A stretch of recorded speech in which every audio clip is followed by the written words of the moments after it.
Hey folks, I'm Tom Vasel. I'm Zee Garcia. What is happening? And I'm Sam Healey. Hello. Hello. Hello. And Hello. today, we are taking a look at top 10 games that only we want to play. Now, that's kind of hyperbole because I don't know that I have any game that I'm the only person who wants to play it. Except maybe nothing personal. No. Oh, wow. Okay. Oh, Shameless promotion. No, but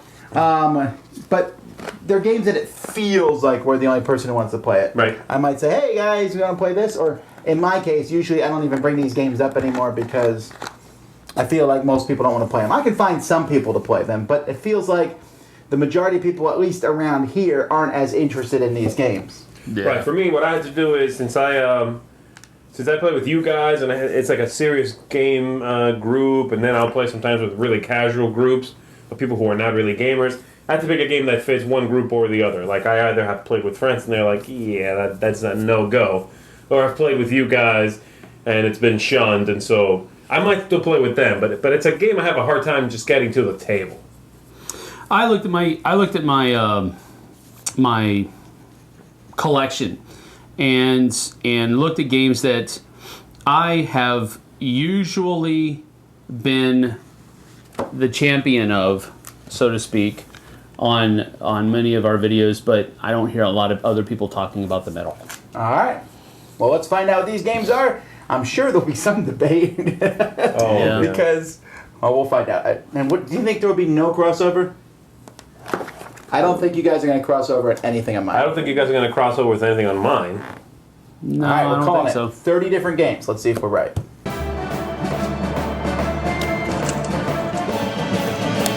Number 10. All right, my number 10 is actually a very popular game, but this specific version of the game I don't hear anybody ever talking about, and I hear people actually talking bad about it because they don't like one of the mechanics of the game, and that's the passenger mechanic of Ticket to Ride Markland. Okay. Ticket to Ride is a very popular game, hands down, but Markland is close to never talked about, at least in circles that I've frequented. And I don't know why. I think it's a really cool version. It has a lot of, I love the model train motif that all of the cards have, and it's just a really pretty, cool version of Ticket to Ride, but nobody ever talks about it. It's my favorite, maybe not my favorite, second favorite version of Ticket to Ride, and nobody ever is talking about it. Well, clearly, or maybe not clearly, but I'm assuming it was not popular to the point that in Germany, they took that game, republished it, changed that model train theme to fit the other Ticket to Ride games, and removed the passengers. What? And they republished that game. It's only in Germany It's now. like just a regular Ticket to Ride. Well, and it's the same map. Got rid of the passengers, got rid of the Markland So it's just branding. another Ticket to Ride game Right. with Germany. It's like Ticket to Ride Germany then. Yes. But it fits the line. It has the same look as the rest of the line. Yeah. I think that's one of the things that hurt that game, is that it didn't look like the rest of the line. I'm with Sam here. This was actually on my short list. We almost had a crossover.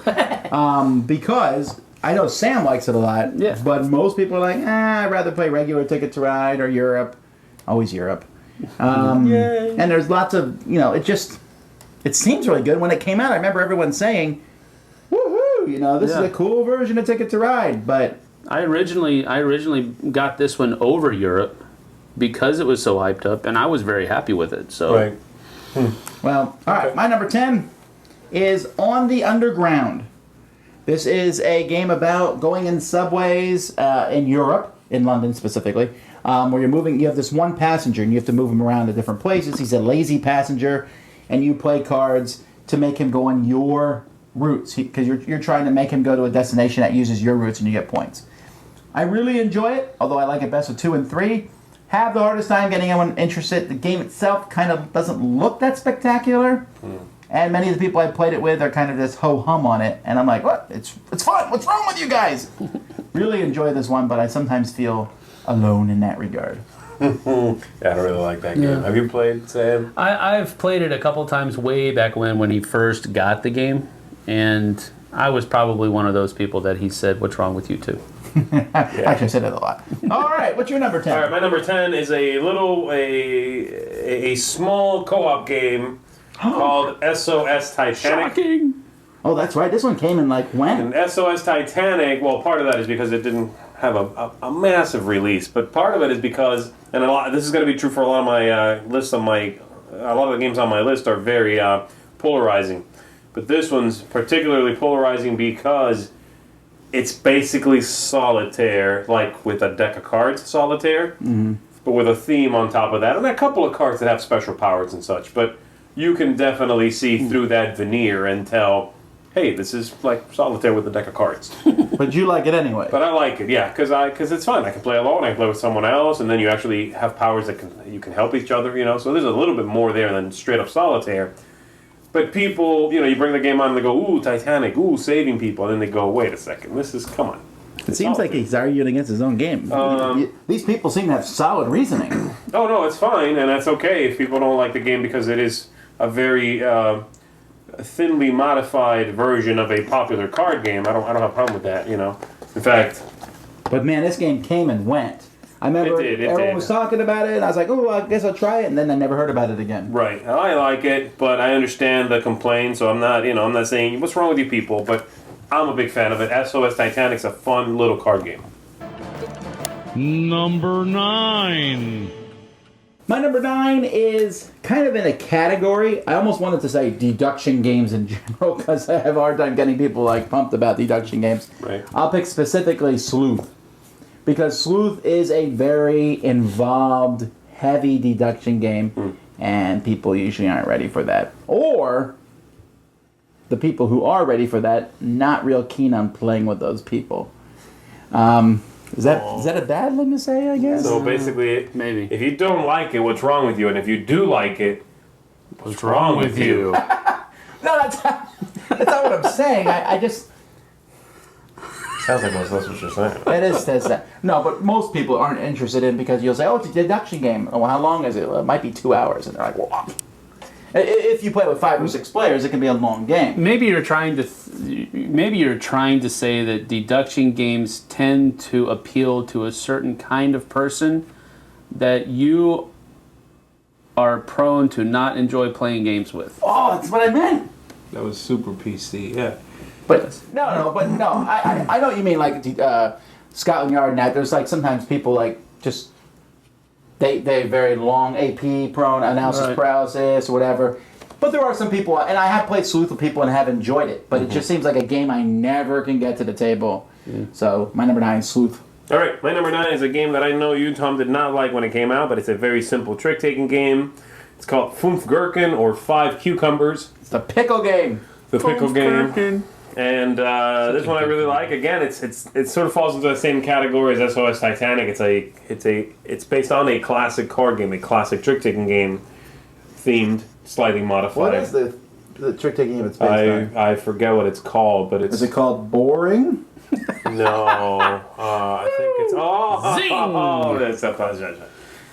I forget what it's called. It might be called that. It might be called Fünf Gurken. I don't know. Imagine a trick-taking game where you look at your hand and go, oh, that's the card I should play. And you never sit there and go, I don't know, ooh, should I play that one or that one? No, you always go, oh, that's the card I should play. Yeah. It's so obvious. Yeah, it is. Then why? I want to play a game that gives me a choice. You have some choices, but you're right that it is a very sort dumb of choice and right choice. Right, right. I like it because it's a very casual game, and so if I'm going to play with, hence I can't play this game with you guys. Hence, it makes my list. Okay. You said hence too many times. Yeah, I'm fancy like that. Repetition is the soul of repetition. All right, what's your number 9? Anyway, redundant. The game I can play with other groups that are of non-gamers, and it's gone over really well, but I just can't play it in a group of gamers. So my number 9, 5 Cucumbers. All right, my number 9 is also a descendant of another popular game. The predecessor of this game, people fawned over greatly, but this one kind of fell flat, and that is Aquaretto. And I don't understand why. I still enjoy the game. I guess. Okay, the color green. Yes, the color green. Yes. All right, fine. Aqua animals should not have green backgrounds, apparently. It just annoyed me. So I'm sure that's how I failed. that, I'm sure that's why it failed. I really enjoyed the game. I still enjoy Zoo Loretto. I never really got into Coloretto, the card game, but Zoo Loretto was great for me. And when Aquaretto came out, I was like, more great. So I picked it up. And while I don't like it as much as Zoo Loretto, I still enjoy it a lot. But other people, as kind of, I've only met 2 people that have said that they like Aquaretto. That's actually better than That's most games. Aquaretto. Am I the third? Yes, you're the 3rd. I like Aquaretto fine. Yeah, it's Yeah. a good game. Okay, It's cool. fine. I just don't like them. I mean, I like Zularetto and Aquaretto about the same, really. I just happen to have one. I thought they were too close to have both. And I can get Yeah. Zularetto to the table much more readily. I thought it would be because cool. I don't have to teach, like, oh, these workers, if you put him here, he does this. If you put him here, he does this. Yeah, Zularetto's cuter yeah. and simpler. Right, which And is why has I more like expansions. it. Why I like it more. But see, that's the thing. I was hoping that Aquaretto and Zularetto would be combinable, and they really aren't. They are. Well, I mean, they are. okay. technically. but Lamely, still. but yes. Yeah. I wish they would have integrated them better. I'll Okay. put it that way. Okay. Because it would have been cooler for me to say I'm building this real zoo, not some petting zoo that Zularetto feels like. Really, Right. I'm building this huge municipal zoo that everybody's coming to. You can go see my polar bears. You can go see all of this. That is you a can, theme we that need all to kind of see more stuff. of. That would be cool to me. Owning a zoo. But Aquaretto has fallen flat for many people, and we are in the minority, I think. Yeah. Maybe it's on Zee's list. Number 8. There's a specific person sitting at the table here who hates this game, it would seem, and I really like it. probably you. The DC deck building game. It's both of us. Oh, you hate it too? Yes. Oh, okay. Has a lot of people like it. Clearly, the expansions keep coming out. This is not a game I can say has flown under the radar, or people at large don't seem to like it. It's just in this group. Well, I don't really. Technically, though, at our gaming group, you could play it anytime you want. Yeah, with those people who like to play deduction games, I'm not playing with those people. Oh. Anyway, You think he's joking, but I am joking. I play with my nephew. Actually, he's my main opponent of this game is my having nephew who really friends. likes it. He likes the card game. And that's it. So I have it because I play with him. And I have a couple of expansions because I like to have more stuff for it. But that's pretty much anybody I play with. I can't get it to the table with anyone else. If I play with friends, it's too geeky. If I play with you guys, it's too light and lax theme. You're not gonna play it with us. Right. Okay. just So, clarifying that. my number 8, DZ Comics deck building game. All right. We'll go with that. All right, my number Marvel 8 Legendary. is a game that I have talked about at great length in the past, and it just seems like not a whole lot of people are talking about it, and that is Jimblo. Jimblo came out in Korea, which may have put it a little bit behind because it took a while to get over to America, if I And the remember company correctly. that brought it to America apparently went out of business So because they still owe us money. it has a lot of strikes against it, I guess. But Jimbo is really great. It's one of the very few abstract games that I like and I enjoy playing. That's saying a lot in and of itself. It's an abstract game and I enjoy playing it. So I don't understand why. If you can find a copy of it, give it a try, and I would bet that you'll enjoy it. Maybe not. But it's definitely, I feel like I'm in the minority with this one because nobody really talks about this game anymore. Maybe it's the box size, hard And to I fit in the shelf. but I have the Jimbo Lite. Does that come in a square box? No, it comes in a smaller octagonal box. But distributors and stores don't like those boxes. Yeah, I guess so. But Right. I think it would make it stand out more and that bring more attention to it on the shelf. But I really enjoy the game. So if you have a chance to pick it up, I'd go for it if I were you. Number 8 for me is a game that I love. And when I first got it, it was one of you guys I made play like 8 times in a row. It wasn't me. Oh, it's Yomi. I played with you was it like you? 8 times in a row, and I destroyed you. I was like, let's try it again. I was very excited about it.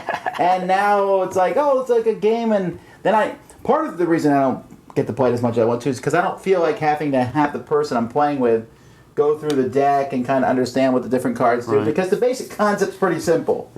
This rock, paper, scissors.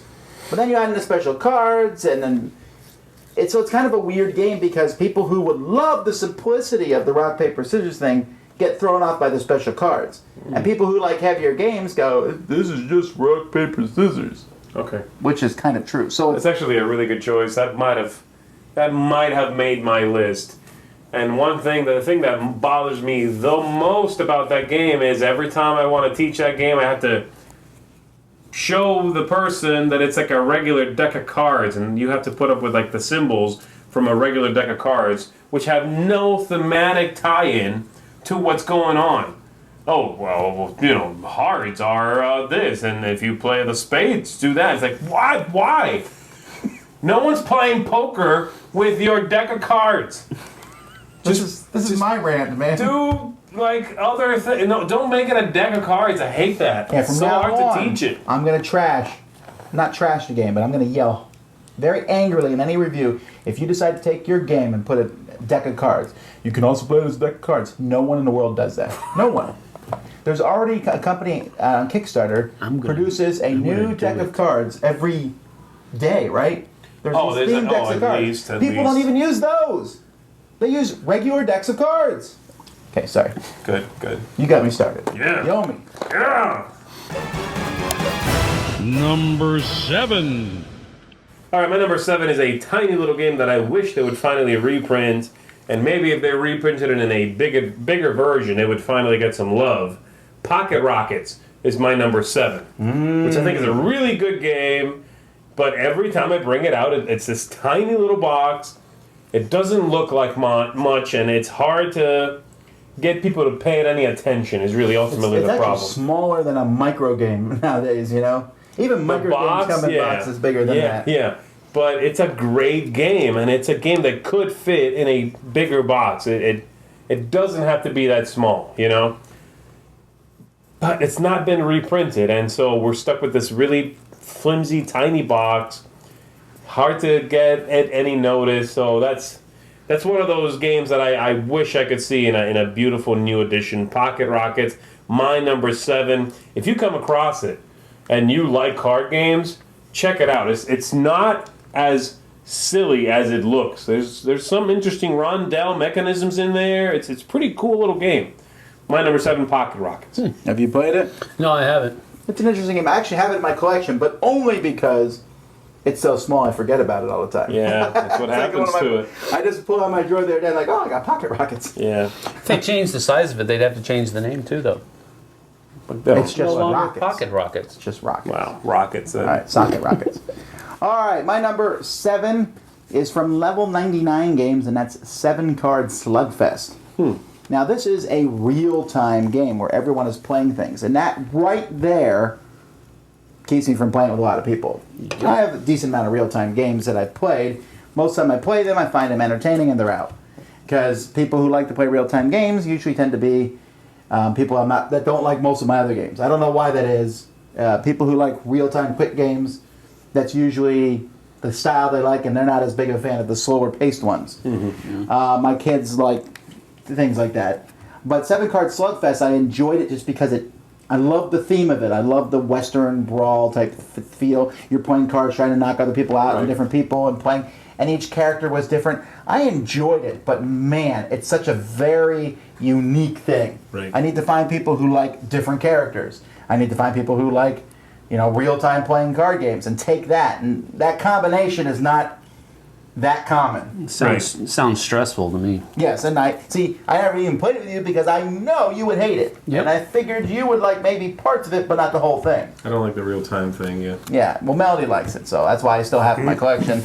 It is fun, but I don't play it very much. 7-Card Slugfest is my number 7. Cool. How convenient. My number 7 is a game that I consider the baby step to Ticket to Ride. It's kind of a gateway to a gateway game, and that is Transamerica.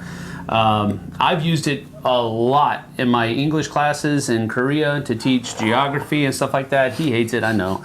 I knew it. But I've used it a lot, and it's a neat little game. that's very quick, very easy to teach. You can usually get a game going in about 5 minutes, and everybody knows what they're doing. So it's kind of it is a very small game, so maybe it's just kind of flown under the radar of everybody else. The expansion, I can't remember the name of the expansion. Vexation. That helped it out a little bit in his eyes, but I don't think it was necessary. I liked the base game just fine. So Transamerica is a game that I've enjoyed. I still enjoy it. It's still in my collection. But nobody talks about it anymore. It's a little older also. I'd say this is certainly one that is because of today. Had we made this list 10 years ago, that was a very... Actually, I think Ticket to Ride killed it. I really do. Once Ticket to Ride came out, I didn't hear anyone talk about Transamerica. Right. I think Transamerica came out in 2001, so it's been a while. I definitely saw people playing it, though, at Origins in the train section. Oh, cool. Yeah, but don't play anything, right? I mean, if it has train on it. It has trains on it. All right. Number 6. My number 6 is actually a game I think both of you like, but I don't know that you would play without me because the game is so complicated for what it is that it just doesn't come to the table unless I'm like, hey guys, let's play Horse Fever. Horse Fever is a fun game. Oh, okay. I like Horse Fever a lot. Horse Fever kind of bombed. It did okay when it came out. And that's mostly because the family game is okay. The more complicated game is actually really fun, but it's way too complicated. It's a game that so needs to be streamlined. Right. But it's so fun when you're rolling those dice and going down, but it takes a certain group to be able to pull it off, and someone has to be there to say, that card means this, because there's symbols on everything. Yeah. They don't explain any of the cards. It's like a game with 2 amazing ideas, but 7 things going on. Yes, and I like the game, but every game I've ever played, I have to constantly be saying, oh, that does that does that does that. Yes. Okay, now we do this. Now we're on the turn where we all draw this card. There's just so much going on, and it's work to get it to the table. But I do like the game, but I think I might be the only person in this city who has it in their collection. I have it. Do you? Yes. But how often do you bring it to the table? No, not very. Well, same. Because it's work almost. Yeah, it's complicated, and the advanced version is much better than the other one, but. So I'm hoping that someday they will take a relook at the game. Maybe Yellow will take a look at the creation. It's one of those games that needs it. Streamline it. Man, I would love that. Horse Fever. All right. My number 6 is a game that when I first heard about it, I was like, ooh, I'm going to like that game. Because it's World War II, and it's bombers, programmed movement. Duel in the Dark is a game that focuses itself upon the RAF's bombing runs over Europe during World War II. And the RAF has to program their movement into where their target is and then program their movement back out. And you have to basically survive the mission without being shot down by the German anti-aircraft guns. And it's a really fun game.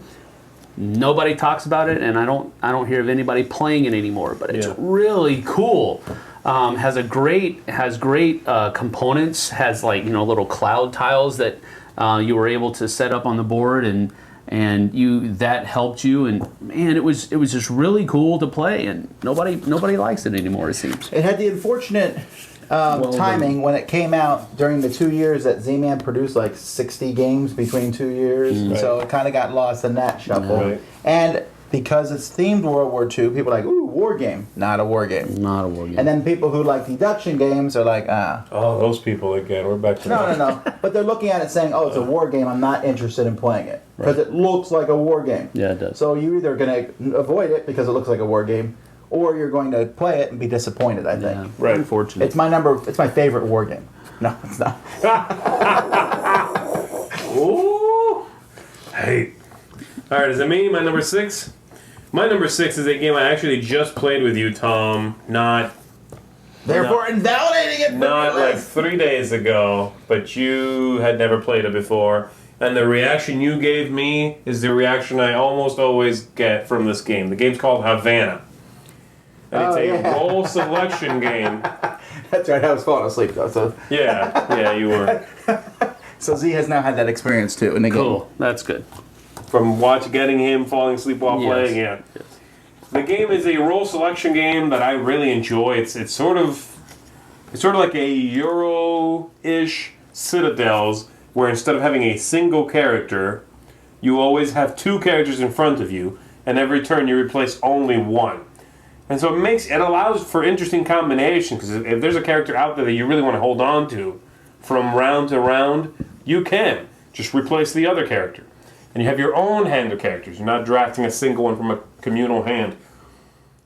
I like it a lot. I think it's very interesting. It's resource management. It just works really well. It's very mean, which is one thing Tom mentioned that is true. The game is very in your face. It's so beat up. But almost everyone I play with is put off by one of those things. And again, it's the same thing you've been seeing through the list. It's a combination of things that wouldn't normally go well together. And so one thing puts people off. Yeah. Right? And so someone might like the idea of a Euro game, but not like role selection. They might like Euro games, role selection, resource management, but it's too mean. And so there's always something that puts people off of the game. Havana, for me, is a great game, but I like all those things happening together. And I understand a lot of people don't like all those things happening together. My number 6, a cool role selection game, Havana. Yeah, this game confused me. In my waking moments, I was which were few and far between. it wasn't the game. In I was his just lucid minute. I was really tired and we were sitting in a very warm place playing this game. But I was like, oh, it's pretty fun. Oh, I hate this. Oh, it's okay. Oh, I hate it. I just kept going back and I was vacillating the whole game, go back and forth between that. And then when I ended, I was like, I don't know. I was like, ooh, I can win. And then I didn't. In fact, I didn't even come close to winning. Right. But it felt like I could have won, and then someone else played a card, and I probably would lean towards not liking it. No, you're not going to win. Did you win? I did not win. Oh, the other guy won. Yeah. That's right. Yeah. Okay. Anyway, and also they reused artwork from Cuba, which annoyed me. It doesn't bother me. But yeah, my number 6 was Havana. All right. Number 5. All right, my number 5 is a game that probably took a lot of hate because it came out too close to the Iraq and Afghanistan wars and the heyday. I mean, of course, we're still in Afghanistan. But that game is called Hooyah, the Navy SEALs card game. That's a good choice. This is a game that is very simple, almost probably too simple for some people, which is probably why not a whole lot of people like it. But it's a very simple co-op game where you comprise a team of Navy SEALs and you're gathering your equipment, preparing for the mission, and then you go through the mission and you try to get it done by playing different cards. And it's very, very simple, and it's a co-op game, which I really enjoy. I enjoy that genre. But it just kind of flew under the radar. But has a great theme. I like that it comes with different scenarios that you can go through and try to do. That provides a lot of replayability. But just nobody talks about it anymore. And that's Hooyah, Navy SEALs card game. Well, U.S. Games does not do the best job at promoting their games either, Yeah. I found. Well, when you say it has a great theme, also, it has a theme. I don't know about it utilizing that theme whatsoever, really. I mean, you're collecting purple and yellow and green and blue cards, and you know what I mean? Yeah, but they all stand for different types of equipment and different. Yeah, it's real thin. It's really thin. So if you get someone into it who's like, "Hey, look at the theme," then they might be disappointed by how. I think the basically theme turns abstract. off a lot of people, though, probably. That's what I was thinking more often than not. Because the theme is there. The Afghanistan and Iraq wars are just so polarizing. Well, even if you take those out of it and just say, hey, It's still a good your job game. is to go assassinate someone, people, it's just not a Right. theme everyone wants to play. Right. My number 5, if I had been cute, would have been my number 3. If I had been cute like Tom put his 7 slugfest. What is it, 7? 7-card slugfest. But the game's called 3 Dragon Ante. Wow. And 3 Dragon Ante is A slightly boring game. is a game in which you are, again, it's that thing where you're mixing genres and that puts someone off. It's poker meets action cards meets this like betting thing, and there's few people that like all those things together. I like all those things together. I really like the idea of playing a card which either gives you a number, and so you play a high card, or you play a card that's lower than everything on the table, and so the power on the card triggers. It's a lot like Lords of Scotland, actually. But besides that going on, you have some bidding in the middle, so it's a little bit like poker, and if you know you're not going to win the round, for example, then you can play cards to try to like pull your bid back in and not lose it. Too much going on. There's a lot going on, you're right. And the game is wild, and the game has a lot of swings of luck. And I understand why people wouldn't like it. It's also themed D&D, which I have the hardest time bringing to the table because of that. Well, they remade it with that vampire. Yeah, right. What's That's that even worse. TV show called Blood. I forget. Eternal Night or something is what the card game is now called. But anyway, I like the artwork on the Three Dragon Annie, but super hard time getting this to the table. My number 5, I really like it, but good luck getting anybody to play with you. My number 5 was it was an easy one for me to put on the list because for a long time I was the only person other than my daughter who's this game's champion to want to play it, and that's Nuns on the Run. Now, I understand that Nuns on the Run is not the best designed game. As time goes by, I'm looking at other games like Spectre Ops, and you're like, oh yeah, that's better than Nuns on the Run. You know? Because of the freedom, Nuns on the Run puts you in some very tight constraints. I love the theme of the game and this whole tiptoe why the nun is like, who's in that corner? You know, that whole... You don't like it. Oh, no, I don't. It's not that I don't like it. I know you hate it. Yes, I loathe it, yes. It's a horrible game. But see, that's the thing. You're talking about too many rules, complicated. Talk about complicating a thing too much. It's about sneaking by, but now did you make noise? Yes, put a token there. Was there a glimpse of a skirt? Yes, put a token there. Did the nun, what was the last meal she had? No. It's like, oh my word. Exaggeration. It's so annoying to keep track of a game that really should be...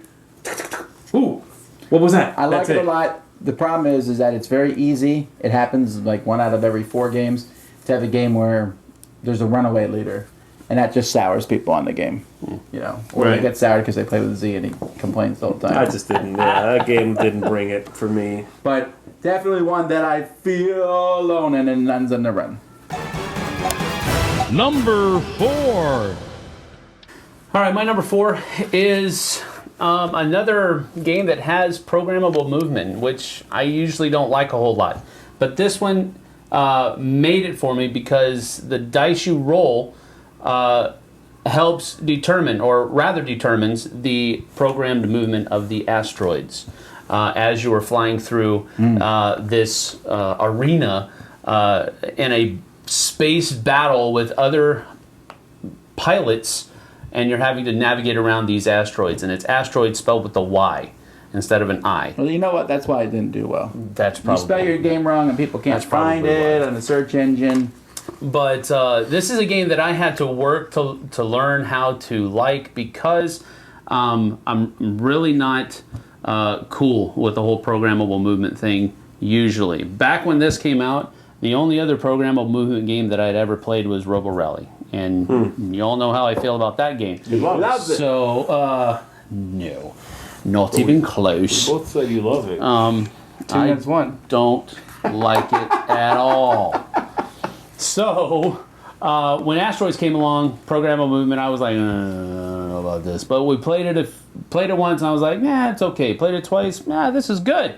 And the third time, and it just kept growing on me. So Asteroids, nobody talks about it anymore. As a matter of fact, they give it away at Origins. That's how I got my copy of it. That's when you know you're the only person who likes it, when they're giving it away to everyone. Everyone gets a copy! Yeah, exactly. Yeah, okay. So, yeah. Asteroids, I still got your back, buddy. Aww.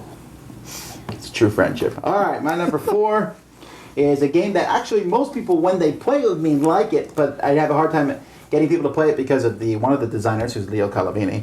Also, the box looks really boring, and the name is dumb. Vabank. I like Vabank. In fact, I've been trying to get the stupid game reprinted because I just think it's fun. But every time... Change of name? Yeah, I don't know what it would be called. Well, see, gambling is a thing that people are kind of wary of. Fun. Thanks. Gambling is a thing that people aren't, they're kind of wary of anyway, right? Right. Some people are like, I don't want to play a gambling game. And the game really is just kind of bluffing each other. Right. That's the whole game.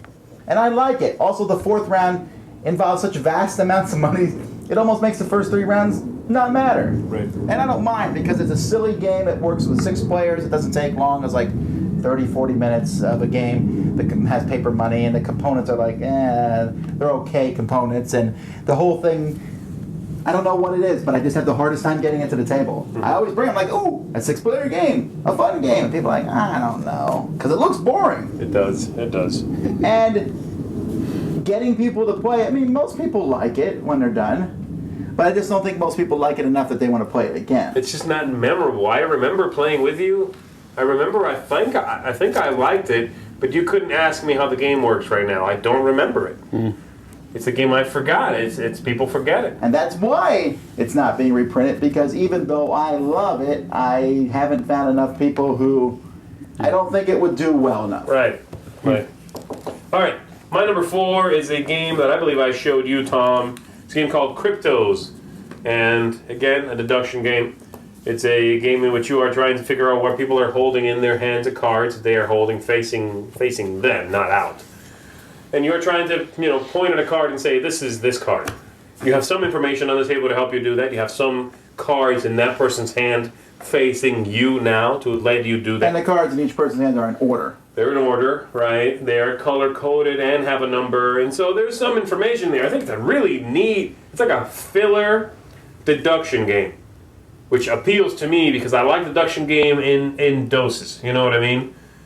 But no one, I think, not that many people have heard of it, I guess, but no one really talks about it. I don't think it hooked people. I think people thought, oh, that's cute, and then sort of quickly forgot about it. So my number 4 is Cryptos. I'm going to keep championing this one because I think it's a really neat little game, but again, it's like you with Bovank. It's not a lot of people back it up, Well, I think there's a couple, I know this sounds dumb, but it's kind of awkward to hold the cards the whole time. Right, having to hold the hand, And as dumb as that sounds, people play, they're like, okay, I don't feel like holding. I agree, that's part of it. And it's not incredibly intuitive, although I like the game, I didn't love it as much as Z does, but yeah, it's just not so easy to get out. Cool. Number 3. My number 3 is a game I think Sam likes, and I don't actually know if you've ever played it, but Oh, try me. it's Dungeon Twister. Now, I like Dungeon Twister, but Dungeon Twister is a fairly involved 2-player game. And that actually isn't... I could have made my whole list that. 2-player games that take a while are hard to get because you need to find the right opponent, and then there's only 2 of you, So you can't get them played as much. But, and this is one of those, and Dungeon Twister looks complicated, and even It's though... complicated, it is, and there's almost no luck in the game. It's Right. very strategic. Right. And because of the dungeon theme, a lot of people who I think would like the game other than that won't play it. Right. It's a very strong dungeon theme to it, but it's not a dungeon crawl. It's not even remotely. It's more like a sport game in which your goal is to knock the other players down or to get to the opponent's end line. And it's out of print, and they made lots of expansions for it, and it was a great time, and I was like, ooh, look at all these expansions. I opened up the box with all these expansions flowing out of it, and different characters, and I say, and this does that, and people's eyes glaze over, and that's that. Oh, yeah. I really like Dungeon Twister, but it is hard to get played. My whole thing with that is that you'd be going through the dungeon, you'd be doing great, and then there's a wall in front of you where there used to be a door. Well, I think that's fun, and then you just rotate the room. It's not fun. You don't like Dungeon Twister? No, I don't. Oh. I enjoyed it the first couple of times, but after that I was like, I'd rather I think I played it once. I want to say I played it once, and it took two things that I really liked: clean, abstract games, and thematic, in-your-face games that are short anyway. And it combined them, and I really disliked the combination. I like abstracts because they are clean and simple and heady, you know what I mean? But this is like, what? Yeah. I've actually considered getting rid of it, even though I like it so much, because I just never get it played. Never play it. And because they came out Dungeon Twister, the card game, which is slightly easier to get into and involves less stuff. But then it's in a smaller box. All right, anyway, Dungeon Twister, my number 3. All right, my number 3 I'm gonna trash it. I don't care what it is a game that Tom is going to trash, and I happen to think it's an essential game. Garbage. It's an essential game that Factory Fun is my number 3. Oh, never mind. I'll let Sam do that for me. Wow, you're right. You and the other guy, the only ones that like that is it. Oh, There are 2 people in the world who like this game. Technically 3 if you count the designer, but I think he's over it. No, I don't think he likes it either. Yeah. No, no. Factory Fun I think is an awesome game if you like puzzle games. If you like puzzle games and you haven't tried it, you should try it, because a lot of people seem to think the problem with the game is it adds that time element, right? Exactly. Right, but it's not a speed game. Like you don't actually have to grab quickly. Yeah, If you don't, You you're say screwed. that all the time, but that I'm like, oh, there's a good one, and then someone grabs and like, oh, okay. Well, there, someone grabs that one. I'm like, It is okay, a speed game. That one works, not as well though. Then don't take one. You can just not take one. Then you don't do anything. Well, but it's better than getting hurt. You can actually take a tile and lose points. No, I get that, but that's also not fun. To not take anything. Okay, yeah, that's true. Now, But- I actually, it sounds like I don't like this game. I actually like it, but I found that if I play against someone like Jason or even Z, they'll both demolish me so badly that I have to weep for days The to learning get curve over is it. so it's high. definitely an esoteric game. I get that. Which is why it's on this list. right. Yeah. Which is why I had to say, if you like puzzle games, check it out. But I think it's a brilliant game. I think I rate it like a 9.5. It's one of my favorite Okay, games. if you like speed games and puzzle games, I think you'll like it. If you just Right. like puzzle games, that's not. No, if you like that's puzzle not games, think of this- if you like puzzle necessarily games with a timer. means you're going to like the Factory Fun thing. Right. Okay. Puzzle games with a timer, fine. Like if you like what's that one with the little robots that have to jump around? Ricochet robots. Yes. If you like that, Okay, that's a good comparison. yeah, you need to play this game Sam if hates you that haven't game, played. I hate that game. All right, so my number 3, Factory Fun. I love it. All right, give us a game that now Z can trash. All right, he probably will. This is a game about making the best sword and presenting it to the king You've never played it, I'm sure. in No, I haven't played Toledo. it. I haven't played Toledo. I kind of knew that I was in the minority on this one when I found this For $5. for $5 at the Mayfair booth at Origins last year. Even they don't like it, man. I know, they were like, man, somebody please take this. So it was going to make my list when I found out what the title for this list was. I knew it was going to be on there. But it's a really neat game. I like the theme of it. Building swords. I've always had I can't say an interest because I never really pursued it. But I've always had a fascination, I guess you could say, with metallurgy and building things out of metal, swords and shields and armor and that type of thing. I've always enjoyed watching documentaries and stuff like that. So Toledo just kind of hits a sweet spot for me, I guess. It's something that I'm interested in, and it's a simple game that accomplishes that indulgence. So Toledo, my number 3. Number 2. Okay, my number 2 was famously hated upon. Maybe not famously, but if you want to see it being hated upon, go watch some of our live plays. The game's called Kobayakawa. And this game is a game I brought out to play. I tried not to I hate it. liked it a lot. I still like it. It's still one of my favorite micro games, and it really is a micro game. It's 15 cards.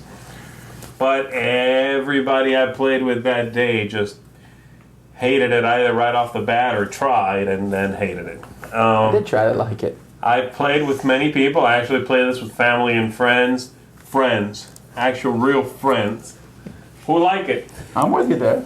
But Kobayakawa is a polarizing game, and I totally get that. It really is. It's one of those games that you'll like or you'll hate. It's not a lot of people who are going to go into it and go, okay.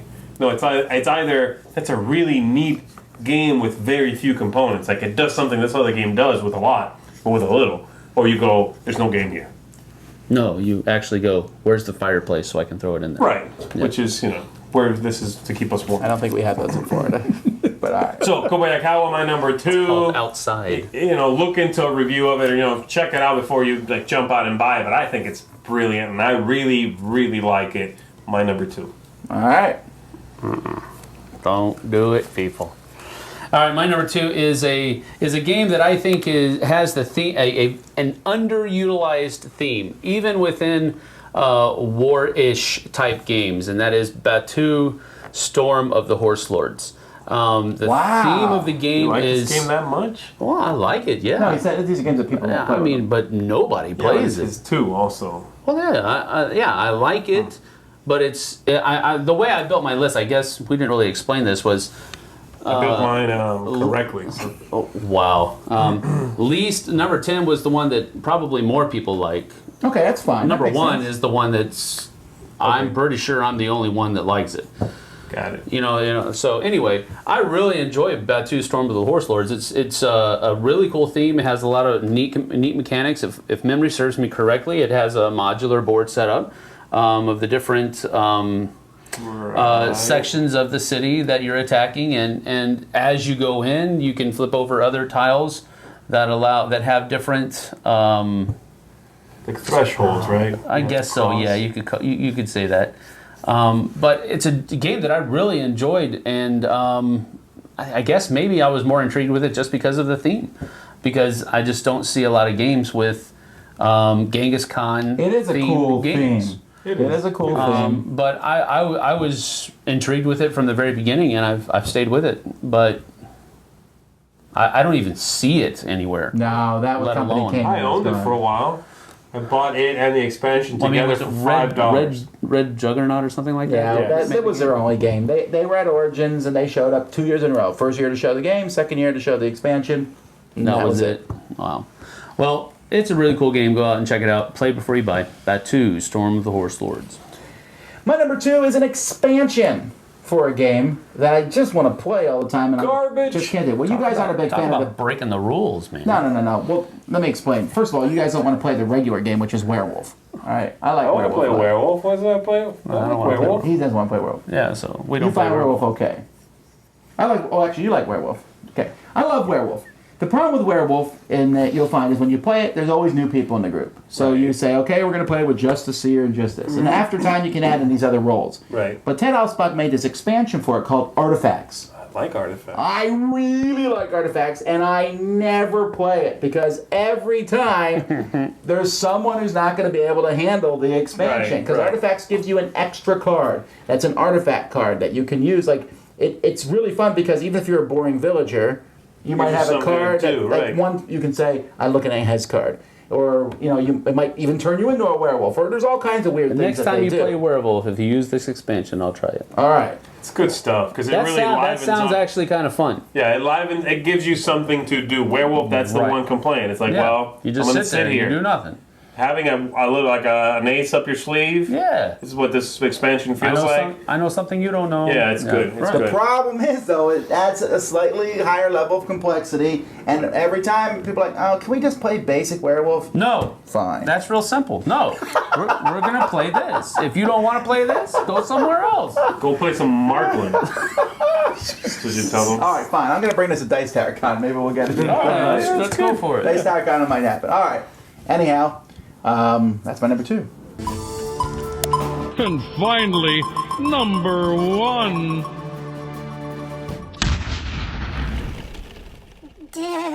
All right, the D20s are back. They're not D20s. No, they have 20 sides. They don't have to be on a different side. Oh, okay. No, you can use Well- one of these to roll. Tom said it. As long as you roll it well. I mean, give it a good I'm spin. going to roll it well. I gave it a good spin. Oh, no, I cheated. I 10. totally cheated.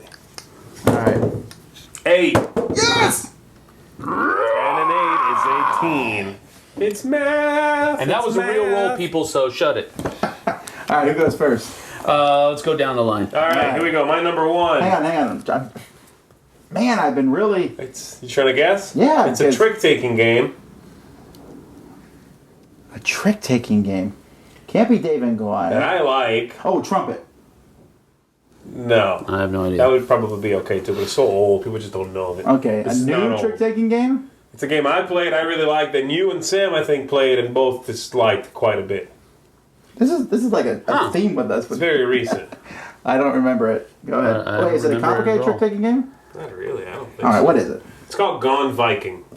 Oh yeah, Viking. yeah. I don't like Gone Viking. Oh. It's a trick-taking game called Gone Viking, in which okay. you are trying to... You play... I was pulled into it because of it says Viking on it. Yes. And you didn't That has nothing to do it. with Right, Vikings, right, yeah. right. Yeah. So I get that. The theme didn't quite bring it. But I think it's a really clean trick-taking game.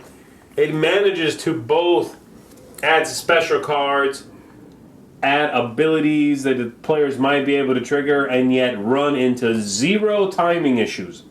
Which sounds silly, but you'd be surprised how many games say, let's do a fancy trick-taking game, and then botch it. Because, wait, I can do this when? And if I have this card and if I play second, what happens? It's like, oh. This one manages to be really clean. You can actually play a card to change the way tricks are taken, which is like, wow, okay, that's cool. But it does it in a way that doesn't interfere with the flow of the game. You're trying to collect some sets, get the most points. No, boom. you don't want to do too well though. Right, you get hit by the whoever, the Jarl. If you do too well, he comes after you. But again, it's never bothered me. I've always thought it's just a really fun, interesting game. It's not thematic really, which is what Sam was talking about. And it punishes you when you do well. That's what drives me nuts. I want to play a trick-taking game and be like, yeah, I just outplayed you guys. Here it's like, oh, don't do that again. Yeah, but it's if I draw a better hand of cards and I do well, that's just based on luck. Then I mean, I don't mind That's that how it catches. trick-taking games work. I don't mind that it catches that if I have a really amazing hand, I might get pulled back a little bit later on. It doesn't bother me. All right. Gone Viking has really, really flown under the radar. But if you like trick-taking games, I would suggest check it out. It's a small group of people I'm talking to, maybe, but look into it. Gone Viking. My number one is a game that's for more than 2 players, but I only ever play it 2 players, and there's just too much. There's just so much involved in the game. It was my favorite game for a while. Still is one of my favorites, and that is Duel of Ages. I like Duel of Ages a lot, and I really enjoy playing it. But the pool of people that I can play it with is very small. I don't care if you two don't like it. I love I like the it. theme. I like it a lot. Have you even played it? Yeah. Oh, you have? Okay. I love the theme. I love almost everything about the game, except I do realize how much is in there. There's just tons and tons. And so, my daughter loves it. I can play it with her. And there's a few people who would love to play it with me. She likes that. No. The game's so long and random and just... She loves the same thing I do, these big themes with Right, these it's about getting characters into bizarre situations, you know what I mean? Yeah. But for hours and pointlessly, it's just, it didn't work at all.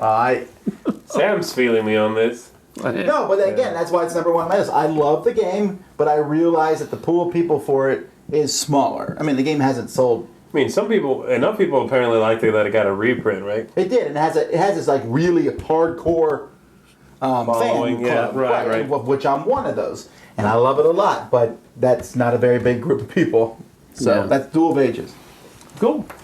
Now let me guess Sam's because see, I originally thought it I'm was going to one say game. Tannhauser for me. Okay, never mind. That's what I was going to say. Wow. You're both wrong. I know a lot of people that like that game. Well, that's fine. It's out of It's just print, not- it's and just not in print. you talk about a lot. My number one is actually in Is that a print. two-player game? Negative. Is your number one from 2 to Fantasy 6. Flight? 2 to 6. No. So it's not TI. Stratus, 6. Stratus Games. The stupid volcano game? What is making on this volcano game? Nailed it. Is that the one? Nailed it. Ay, ay, ay. I love this game, man. No. It's so it works so well in so many different situations. I have yet to play it with somebody that didn't enjoy the experience. I have yet to do that, and I usually use it in a gateway experience because it is a very light game. I wouldn't want to play it again with you. Well, that's fine. I mean, you put it on your list because it's a hard game people playing, right? Right. But I More use than it once. He's saying he's playing it every time I- people like I- it the first time, but right. then it's like, well. Exactly. But see, that's the thing is I don't think it's because they didn't like the game. It's because I use it in these 1 or 2 days during the school year that you can actually bring games in and play games with the kids, and they use it, and they enjoy it, but then it's 3 months, 4 or 5 months later, I'm bringing in different games. Right, And right. you know, but it's a really interesting game. It only costs like $25 or $30, and it supports 2 to 6 players. And you're saying it is in print? It is in print. I just checked yesterday. You can pick it up on Amazon. You can buy it from Stratus Games, from their website. Cool Stuff doesn't carry it, but you know, I did check them. They only carry good games. No, that's not true. They carry Anyway, garbage. Eruption is a pretty cool. It's a cool game where you're all taking the roles of chieftains of villages on an island, and the island has a volcano that's erupting, and you're trying to keep the heat down in your village long enough for your villagers to escape.